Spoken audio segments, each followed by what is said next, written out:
Domani la passeggiata archeologica, appuntamento alle 5, domani è domenica, e con le ultime novità. So che lei stamattina è andato alla Valle dei Templi per gli ultimi ritocchi. Facciamo un appello e cosa c'è di nuovo? Sì, hai detto benissimo direttore, questo è un momento importante per dare le ultime notizie a chi già ha seguito l'evento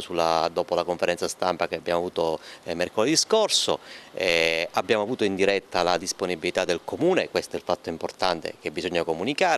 del servizio straordinario che è stato aggiunto grazie alla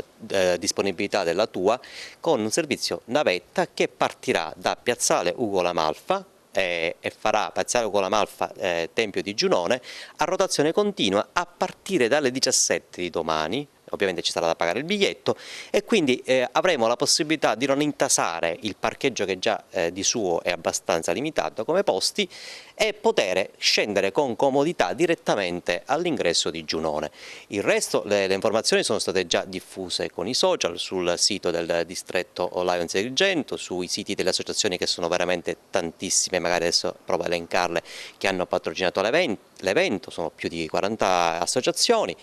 E le ribadiamo, la prima cosa è la puntualità, vedete di essere alle 17:30 al desk di accoglienza che sarà prima della biglietteria che c'è a Giunone. Lì vi daremo un adesivo e il biglietto gratuito, l'adesivo che vi consentirà di poter accedere alla bevanda che sarà curata dall'associazione Slow Food, che dà pure il patrocinio, che è una bellissima iniziativa e ovviamente le ringraziamo per questo, e poi da lì entrare, fare lo stretching iniziale sotto il palco che è allestito sotto Giunone e quindi partire per i due diversi percorsi. Ribadisco che il percorso breve è veramente accessibile a tutti, non bisogna essere preregistrati, si va là, ci si registra, non bisogna necessariamente fare parte di un'associazione, è libero, anziani, giovani, verrà pure la mia mamma che ha la sua generosa età. Quindi in questo senso lo possono fare tutti. Quello invece dei quasi 7 km lo consigliamo ai più allenati e soprattutto gli ricordiamo di mettere le scarpette e un abbigliamento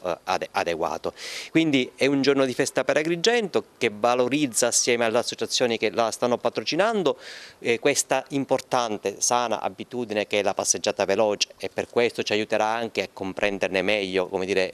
le finalità la dottoressa Roberta Siracusa, che è cardiologa all'ospedale di Agrigento, che anche l'anno scorso ha partecipato a questo evento che è stato fatto all'alba dal Lions Agrigento Host e che ha avuto più di 500 adesioni all'alba. Quindi quest'anno proveremo al tramonto per capire come cambia la poesia del vivere la nostra valle, che tutte queste associazioni, tutti i agrigentini sentono proprie, e vedremo alla fine che tipo di riscontro avremo di adesioni, di entusiasmo. La cosa importante è, ripeto, puntualità, parcheggiare utilizzando le servizio navetta ovviamente, e portare una bella dose di allegria, di simpatia e di disponibilità a essere empatici con gli altri.